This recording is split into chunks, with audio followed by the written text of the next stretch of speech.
Hello and welcome to the video. In this video I'm going to be discussing some of the tools you will need in your Warhammer 40k hobby, creating models, and how you can use pinning.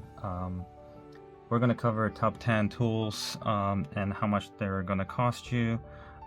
Before we get into the video, I want to say thank you for everyone who watched my first video where I basically made an introduction to this channel, and if you're interested in the hobby, hopefully you'll stick around and we can paint together. And as I mentioned in my first video, unless you haven't seen it, I am planning on doing Imperial Fists, and right here I have Blood Angels, and which I'm gonna be finishing soon. But without further ado, I want to say thank you for everyone who watched my first video. Thank you for everyone who subscribed and left comments. I really appreciate it. Now let's talk about some of the basic tools that you'll need and how much this is going to cost you. I'll try to keep it on a budget for everyone, and basically top 10 tools that you'll need. So let's get into it. Okay, so the first tool you'll need is going to be spruce cutters, or snipping tools, or plastic cutters. These are not expensive. You can get this one in the modeling kit, and I'll talk about the modeling kits at the end of this video. First, I would like to go through and tell you that when you get yourself some sprue cutters, it's going to make your life much easier going through sprue. And basically the purpose of this tool is to get out a piece of weapon that you want from the sprue that comes in the model, and this would be much harder to do if you didn't have these. Now, these are only intended for cutting the sprues. If you're going to use these to cut paper clips like I did for pinning, then you're going to damage them. And I can show you how I got them damaged. It's very subtle, but they definitely don't cut as smoothly as these that I recently bought. Now, these are a little more expensive, but they're not going to break the bank. These are $17.90, so let's just say $18, and the cutting experience with these is much smoother. I mean, it's really hard to get that through the video, but these are very well sharpened, and since I mentioned it, don't use them to cut paper clips or any kind of wires, just use them for sprues. So first tool is spruce cutters. I definitely recommend them. I think it's going to make your job a lot easier, whether you're doing 40k or you're doing World War II vehicles or any other kind of modeling. These are a must. Second tool I want to talk about is wire cutters. So if you do want to do pinning, I recommend you get wire cutters. These are also very inexpensive. I bought them on Amazon. They cost me $7.79, so in the neighborhood of $8. You can probably get them from Home Depot or Lowe's, or any other hardware store, so that you can do pinning. And cutting the wire with these is not only easier, but it will actually, that's what they're intended for, and they're not going to damage your spruce cutters. And a lot of these tools that you buy are going to last you a lifetime and make your job and hobby much more enjoyable. So second tool is wire cutters. Highly recommended. Next is going to be knives, or X-Acto knives. Now there's also going to be box cutter knives, or utility knives. So let's go ahead and talk about those right now. So here are the knives that I have. Now these are extra blades, and we'll talk about extra blades in a minute. Here you have your utility knives, and these are very useful for terrain building or cardboard cutting, or anything that you might need to, let's say, to work on your base for your models, or dioramas, or set pieces for your tabletop. Now the only difference between this one and this one is that they have a different angle to them, but it's essentially the same thing, and you can swap out the blades to however you want. It's not really important to have them at this particular format, but these are useful because they're small and they'll fit on your desk, and they're very handy. So those are first. Now this is going to be something that you're going to be using a lot more, which is an X-Acto knife. In my first video, somebody said that if you use the dull side of the X-Acto knife, you can remove the mold lines that are present in your model, like right here. You can kind of see that, but you can use an X-Acto knife to a great effect to remove that.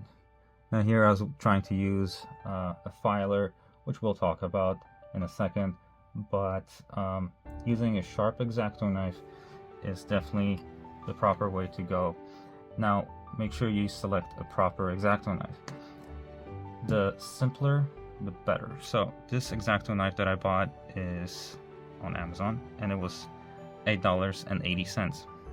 So it was very inexpensive, but the reason I like this one over this one is because of the way you exchange the blades or swap out the blades. So let me go ahead and show you with this one why this one I do not recommend. The main reason is this blade, this handle does not hold the blade very well. So you could let's say put some pressure on it, and now the blade is skewed. It's basically loose. It's not really holding on tight. And I'll show you how the design of this particular knife works. So you unscrew the bottom of it, and you slide out the component that holds it in place. And it's basically a 3-piece, like five-piece setup. Now taking this out and then putting it together, there's a lot more potential for cutting yourself.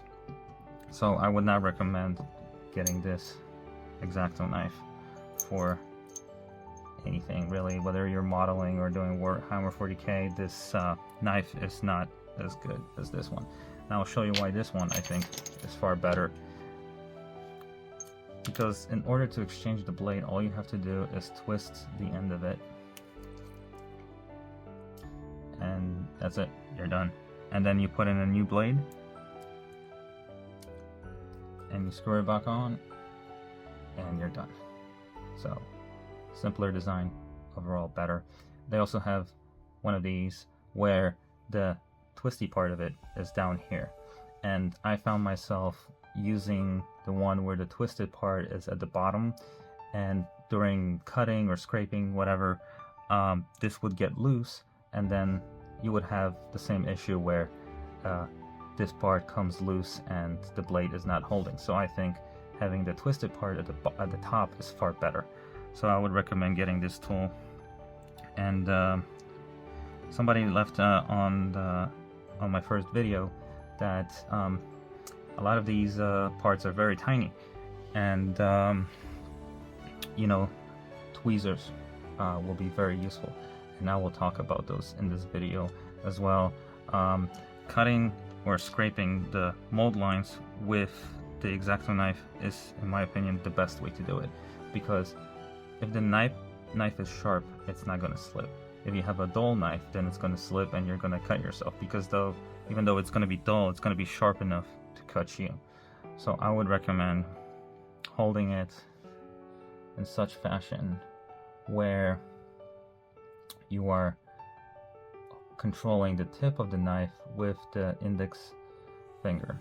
Now if you decided to use the bottom of the knife to scrape like this, then you would have to hold it like this, which, depending on how comfortable you feel with handling an X-Acto knife, you could do that, but the rule of thumb is to remember that sharp knife is safe knife, dangerous knife is dull knife, kind of a lefty-loosey, righty-tighty type thing. So an X-Acto knife is great, it's inexpensive, and you can get, a lot of times it'll come with a set of blades, but you can get a bunch of them for like $10 on Amazon, 150 blades, and I would recommend switching them out somewhat frequently. You don't have to change them out, after doing 10 models, but let's say you're doing a bunch of models during the day. I would recommend switching them out next time you do any kind of Warhammer or any kind of modeling. They're cheap, and be safe using it. So the next tool is going to be PhiloS. Now PhiloS, you can go about it multiple ways. Let me go ahead and get all of them for you. So here are some PhiloS that I bought right here. But let me talk about some of the other options that you have. You can go to a makeup aisle of a grocery store and get something like this, and this is going to be plenty good, just to remove some of the excess plastic that's on your model. This is more or less the same exact thing, except it's smaller and it's cheaper, and it comes in a set of hundreds. So two good options here. Now this one, that one, and these are intended for modeling purposes. At the beginning of the video I mentioned a kit that I bought that I will talk about later in this video, but it comes with an assortment of these tools, you know, and depending on how serious you are about the hobby, you could just buy those kits and call it a day. But I think that it's better to ultimately buy each tool with a better quality, and to have you know, what you are looking for as opposed to what they're giving you. But these tools right here are good for filing off excess plastic, you know, and this side is smoother and this one is more harsh, and this one is even more smooth. On the other hand, this one is very harsh, so depending on what you're doing. These right here I would not recommend using on your model. Earlier in this video I showed you how this is kind of looking rough, and this is the reason why, is because I've used this file for it, and this file is very, very coarse, and this would be good for using on some bigger models, and if you're trying to remove bigger chunks of plastic. I've actually used this to a great effect on removing dried up super glue on the base of a model. So these have a purpose, but I would not use them for a miniature. Okay, so PhiloS are relatively inexpensive and easy to get. You can get them at a grocery store, or you can get them on Amazon or any other hobby store, or as part of the kit. What I decided to do is I decided to buy an assortment. This is also a filing tool. I do not like it. I think it's okay because it has that pointy part of it, so you can really like get into small parts of your model. So it's good for that reason, but it's not really filing anything, you know, it's not really useful. So I wouldn't recommend something like this, but these right here are really great. As you can see, they have different grids on them. This one is 240, this one is 320. So in case you don't know how sanding works, the higher the number, the more fine sanding is. And so you get an assortment of these for your modeling needs, and they're great because they're like sticks, and very much like this thing, you can get in those nooks and crannies and sand anything that might be an obstruction later for painting or priming, especially because it's really going to pop if you don't clean your model properly beforehand. So that is going to be sanding, or filing, as I should say. Next up is going to be brushes. Now brushes there's hundreds of brushes online. As long as you buy a brush that's for acrylic paint, you'll be fine. But you definitely want to be on the smaller side than some of those big brushes for like actual painting, like painting canvases.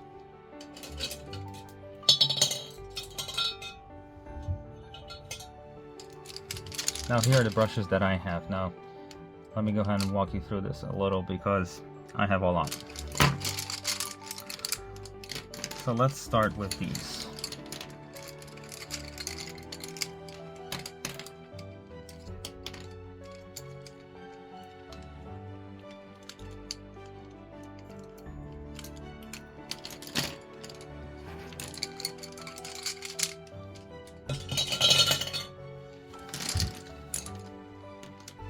so now let's start with brushes. I have these brushes, and these brushes are, you know, some of the first brushes that I bought a while ago when I first got into Warhammer 40k. Excuse me. I bought most of these brushes at Hobby Lobby, and the black ones that I bought were supposed to be like definitely for modeling, but the quality of these brushes is not all that great, honestly, and you start getting a little fuzzies and losing hair, and then they get on your model, and overall it's just not something that you will enjoy long run. These brushes are also for modeling, and I got them at Hobby Lobby, but they're slightly better. As you can see, I definitely use this one and that one, and there's maybe like 4 brushes that you want to use, or 3 brushes. I think these are the 3 that I've used the most, and this one right here, which is really tiny, as you can see. And you probably want to stick to just 4 brushes. You want one that's good for dry brushing, so a big brush like this, and one that, you know, for applying paint, for doing some details like skulls and chest plates, and for anything smaller like doing the helmets and jetpacks and such, something like that. Now I would recommend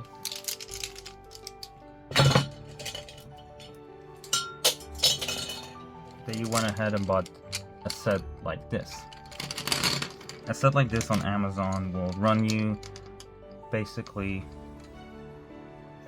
$21, and you'll have everything you need. These brushes are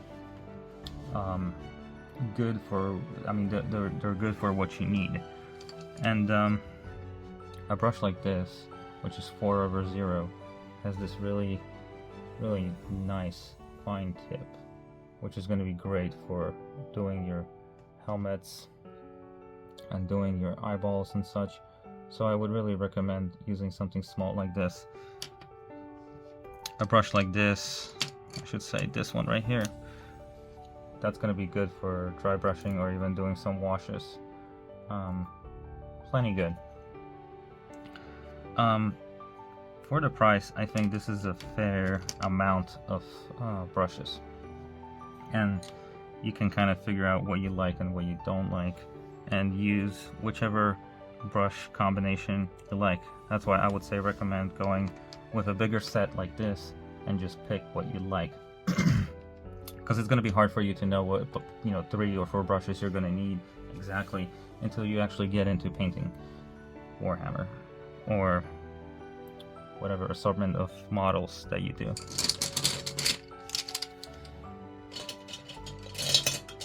Alright, next tool is going to be a hand drill, or like a manual drill. This is absolutely perfect and very useful. This is something you can use to create pinning. As a matter of fact, I think that is the biggest use for this tool in this hobby. This was very reasonably priced. I think for what you get, it was $13, and perhaps you can find a cheaper one, perhaps you can find a more expensive one, but you get all these drill bits right here, which is more than you'll ever need. And there's not much to this tool other than it's very useful, and I'll talk about what you can also use this for. So this is an empty spray paint cap, and I've put a double-sided Gorilla Tape on it to hold a model. So if you have a model that has a base on it, you could do this, and you can then use this to paint your model. However, if you don't have a base and you want to go with painting your model separately like this, and you want to pin it, then you can use this tool to drill a hole, and then you can pin your model onto your base that you created into that hole that you drilled, and there you go, and now you can start painting. It's really useful. And this is, by the way, since we're talking about this, the cheapest way to go about this. There's no reason for you to spend, you know, $12, $13 on a bunch of corks just so you can, you know, pin it. Try to be multi-purpose in this hobby because this hobby can get pretty expensive. So I would say you definitely want to try to be minimal as much as possible about this and save money in any way you can. So hand drill is very useful. I would recommend it. I honestly should have bought this far earlier in the hobby, but this is one of the 10 that I recommend. Rubbing alcohol is great. I have this small bottle which I have labeled with A for alcohol, and there's not much to it. You could use that to clean your models before you prime them, and you could use the alcohol to clean your base so that, you know, the primer sticks better or the glue sticks better to it. Alcohol is very useful. So, and you know, a big bottle of rubbing alcohol will run you approximately $8 at any grocery store, or, you know, places like Walmart or Target or what have you. So tweezers is next on the list. Now, tweezers are great. You can buy tweezers, like a small set of tweezers, online for very cheap. I have a lot of here because I bought this kit that came with all these tweezers, you know, and I realistically have only used this one. I might find myself using these sometimes, but hardly ever. Really, you just need one. But the smallest set I was able to find sells them in a set of 3, and that will cost you $6. And what you will get is you'll get this one, you'll get the these right here, and these right here. So you'll get these 3 for the price of $6, which I think is really worth it. I definitely recommend it. If you have a model like this, and let's say you want to place you know, the backpack, you put some glue on top of this plastic bit right here, and then you grab, you know, you grab your backpack or jetpack and you put it on him. Makes the job so much easier. You're less likely to get glue on your hands, and they're very, very great.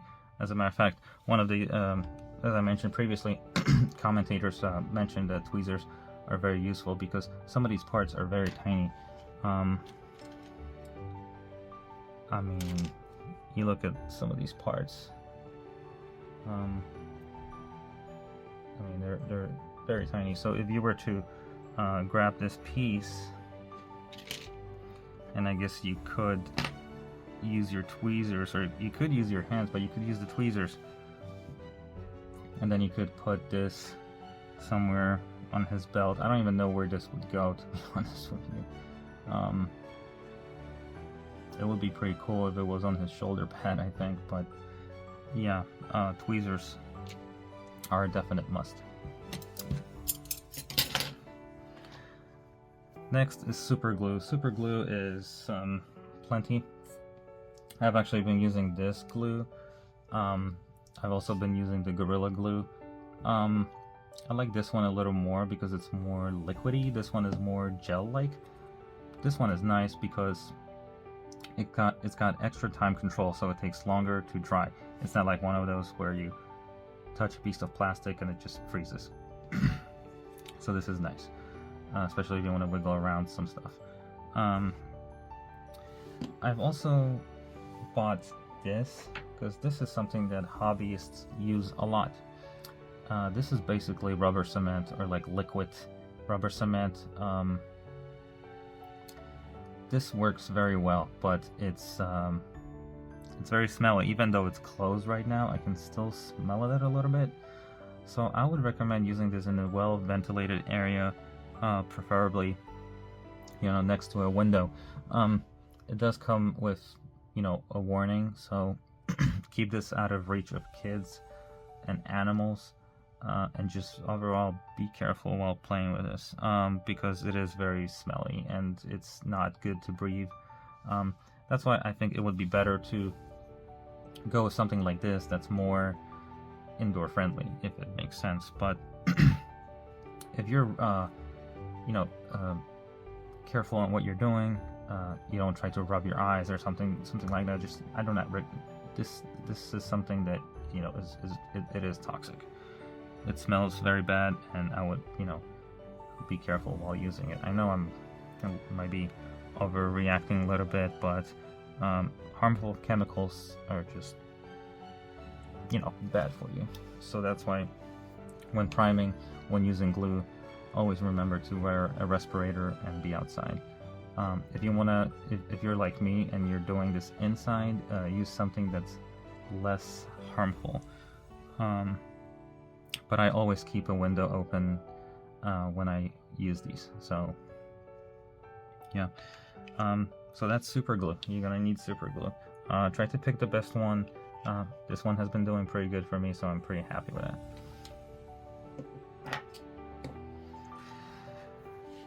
And lastly is PVA glue. I don't have with me any right now, but I'm gonna throw it up on the screen right now. You can get an 8-ounce bottle for $2.44. So let's say $3, and you can use that for bases. That is basically my plan. So all in all, everything I covered so far should cost you around $105. Now, since we talked about this,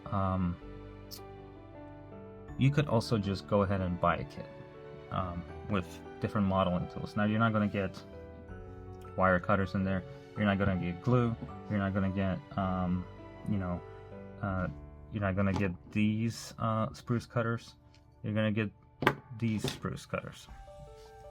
And if you're on a budget, if you don't have $105 to spend on tools, I totally get it. You're also not going to get a hand drill. I'm going to show you, there's two options for your, modeling kits. At least to what I found, could be useful.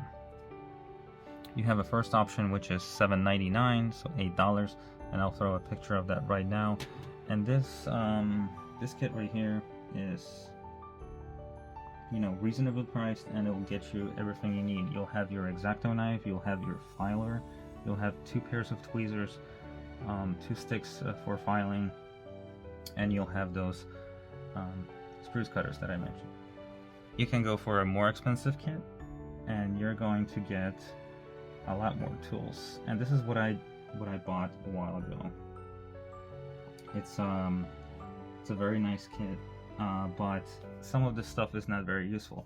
I don't know what that yellow part is, but that's something that's offered. You have that little sanding block, you have a little microfiber cloth, you have 2 sets of screwdrivers, and you have those 4 tweezers that I've mentioned before.